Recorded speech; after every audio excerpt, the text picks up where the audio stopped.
Family and friends are preparing to lay Warrick DJ Warras to rest today, exactly a week after he was killed in the Johannesburg CBD. Now, the service will be held in Rosebank this morning. Meanwhile, the two men who were brought in for questioning and later detained by the police's Serious and Violent Crime Investigations team are expected to appear in court tomorrow in connection with the media personality's murder.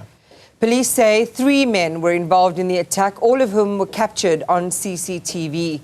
It's also been revealed that DJ Warras had obtained 5 protection orders after receiving threats linked to building hijackings.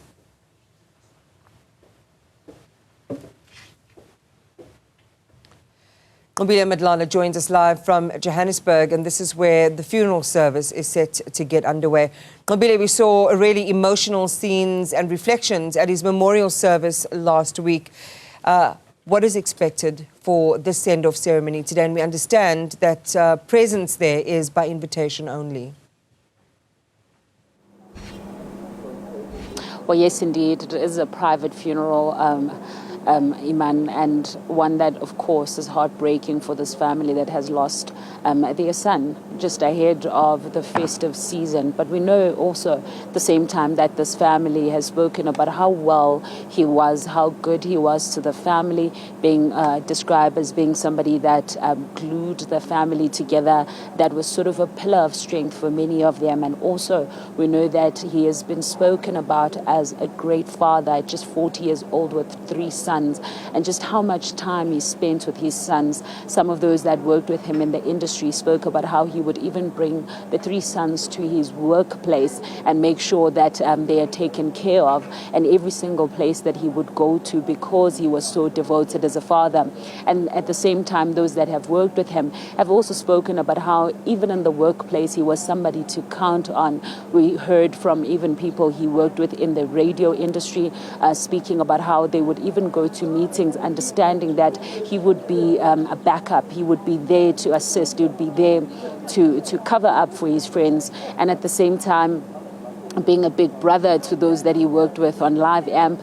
We heard from the ladies that worked with him. I mean, one can never forget just how difficult it was for Lutz to even speak about him, and in that final memorial, even going as far as saying his favorite line, which was to take it easy, and if it's easy, take it home. She said that whilst breaking apart, just how difficult it has been for the friends, all of them talking about his presence, how he always called them, how he always said, I love you in the end, and never forgot to show them love, show them appreciation, to be present in their life. And that's what we have heard from those that love him. At the same time, we know that the sister spoke about how she, even though she went to the scene, and we saw her bravery at the scene, even looking at her brother at some point when they opened him up with forensics, and you could see that it was difficult for her. She spoke about how she was finding it difficult to even cry. So today we're expecting that those family and friends are going together here, and I want to show you what's taking place behind me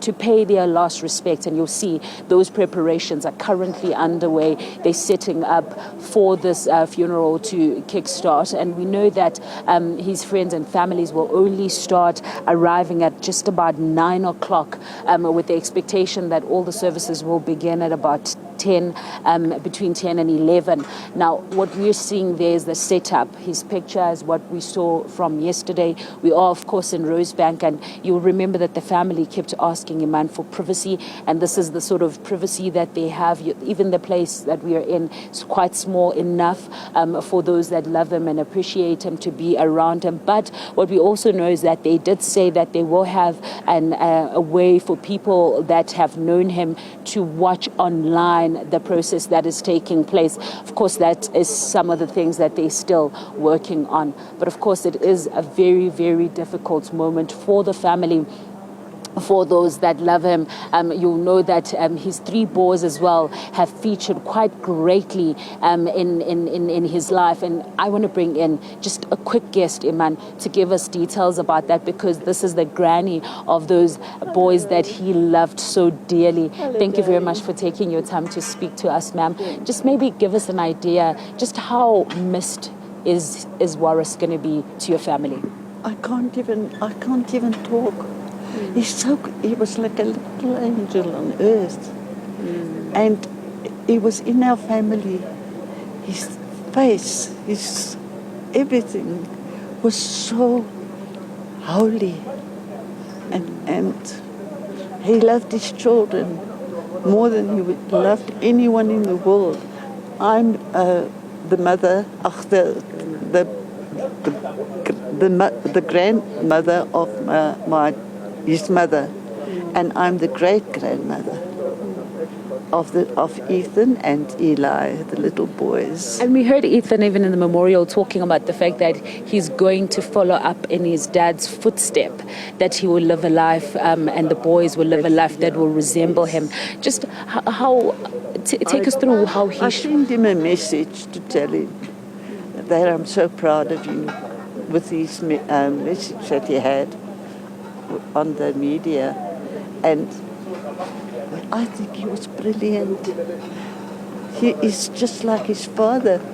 And I sent him a message and tell him, Ethan, you must walk in your daddy's shoes. It's a big, great shoe. Anyway, we're going to miss him so much. He's special. He's unthinkably... You must always, he hugs me when I come and visit. And Omar, hello Omar, how are you? And he was just so sweet and soft. Anyway, I don't know if you ask me a question today of how Warrick was, or the children, or the wife. I can tell you this. It's nearly like the end of the world.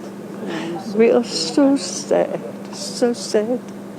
He didn't deserve that. Such a death. It's horrific. Thank you very much for speaking to us. We're really sorry for your loss. And that's, of course, the great-grandmother of the 3 boys that featured in his life so greatly, talking about the loss that they have suffered and how difficult it has been for them to go through this moment. Nqobile Madlala, thank you very much.